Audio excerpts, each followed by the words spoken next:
پڑھیے الصلاۃ والسلام علیک یا رسول اللہ وعلی آلک واصحابک یا حبیب اللہ، الصلاۃ والسلام علیک یا نبی اللہ وعلی آلک واصحابک یا نور اللہ۔ درود پاک پڑھنے کے بے شمار فضائل و برکات ہیں۔ من صلی علی او سأل لی الوسیلۃ حقت علیہ شفاعتی یوم القیامہ۔ میرے آقا فرماتے ہیں جس نے مجھ پر درود شریف پڑھا یا اللہ پاک کی بارگاہ میں میرے لیے وسیلے کی دعا کی، قیامت کے دن اس پر میری شفاعت ثابت ہو گئی۔ درود پاک پڑھنا یہ شفاعت مصطفیٰ صلی اللہ علیہ وسلم حاصل کرنے کا بڑا پیارا طریقہ ہے۔ جتنا ہو سکے اس دن ہم نے کثرت سے درود پاک پڑھنا ہے۔ صلو علی الحبیب صلی اللہ تعالی علی محمد صلی اللہ علیہ وسلم۔ اس مہینے کی شان کیسی ہے اس کے بارے میں نبی پاک علیہ السلام جب رجب آتا تھا نا تو میرے آقا یہ دعا فرمایا کرتے، اللہم بارک لنا فی رجب و شعبان و بلغنا رمضان۔ اے رب کریم میں رجب اور شعبان میں برکت عطا فرما۔ رجب کے ورڈز کتنے ہیں؟ 3، را، جیم اور با۔ علماء کہتے ہیں اس کی انٹرپریٹیشن بڑی خوبصورت علماء نے بیان کی۔ را سے مراد رحمت الہی، جیم سے مراد بندے کے جرم، با سے مراد بر یعنی بھلائی۔ گویا اللہ کی رحمت یہ اعلان کر رہی ہے کہ میری رحمت اور میری بھلائی کے درمیان میرے بندوں کے جرموں کو کر دو تاکہ میری رحمت اس کی بخشش فرمائے۔ This is the time to repentance۔ رجب توبہ کا مہینہ، سبحان اللہ۔ رجب کے بارے میں آتا ہے کہ رجب اللہ کا مہینہ ہے، احادیث میں ملتا ہے رجب اللہ کا مہینہ۔ آقا فرماتے الشعبان شہری، شعبان میرا مہینہ ہے اور رمضان میری امت کا مہینہ ہے۔ تو یہ بہت خوبصورت سیکوینس شروع ہو رہی ہے۔ یہ مہینے ضائع کرنے والے نہیں، ہاں یہ مہینے اللہ کی رحمت کو لوٹنا ہے اس مہینے میں۔ اور سبحان اللہ ایک بہت خوبصورت بات میں بتاؤں کہ نبی پاک علیہ السلام فرماتے ہیں 5 راتیں ایسی ہیں جس میں دعا رد نہیں ہوتی۔ حدیث پاک فرمایا رجب کی پہلی رات، 15 شعبان شب برات جو ہوتی ہے، ٹھیک ہے، پھر فرمایا جمعرات اور جمعے کے درمیان کی رات، نمبر 4 عید الفطر کی چاند رات، نمبر 5 عید الاضحیٰ کی چاند رات۔ اور رجب کے روزوں کی تو کیا بات ہے، احادیث میں یہ فضیلت آتی ہے جو رجب میں پہلے دن کا روزہ رکھے، پہلے رجب کا 3 سال کے گناہوں کا کفارہ ہے، دوسرے دن کا روزہ رکھے 2 سال کے گناہوں کا کفارہ، اور تیسرے دن کا روزہ رکھے تو 1 سال کے گناہوں کا کفارہ۔ پھر پورا رجب جو ہے وہ ہر روزہ جو ہے وہ 1 مہینے کے گناہوں کا کفارہ ہے۔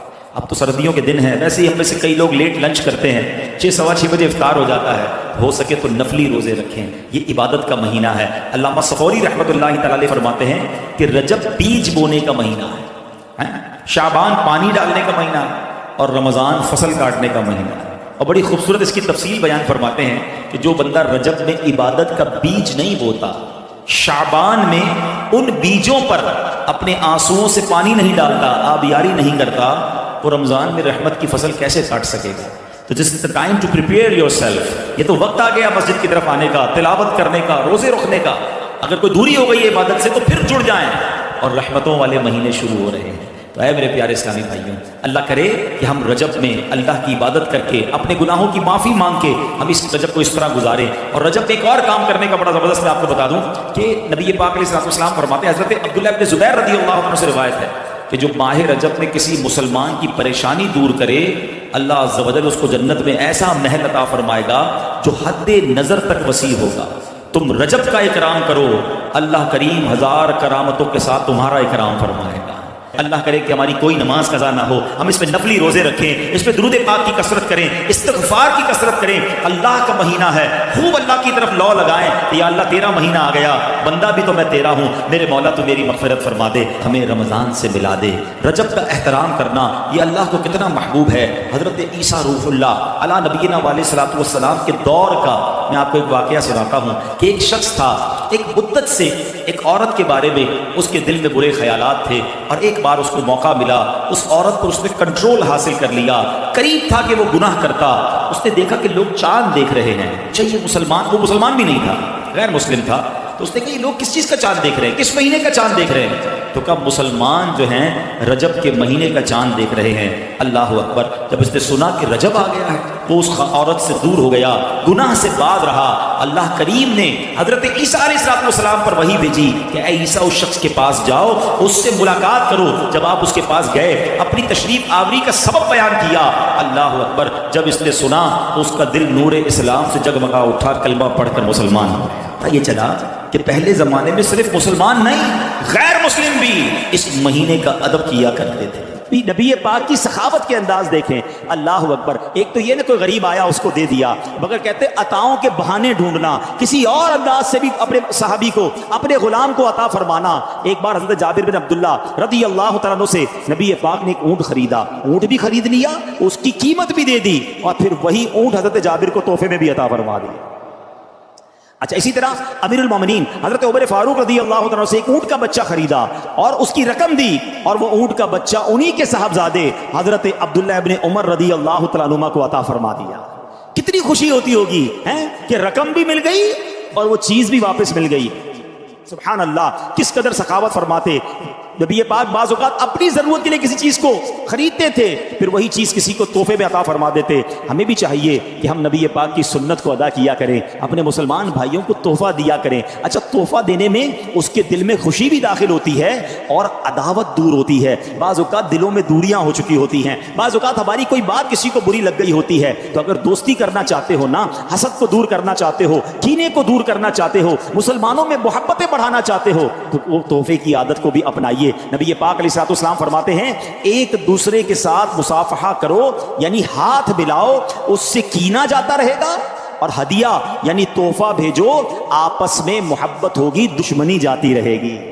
آج کے معاشرے میں کتنی محبت کی ضرورت ہے، اتنا فرسٹریشن بڑھ گیا ہے، آج آپس میں نفرتیں بڑھتی جا رہی ہیں۔ تو میرے پیارے اسلامی بھائیوں، سلام کو عام کریں۔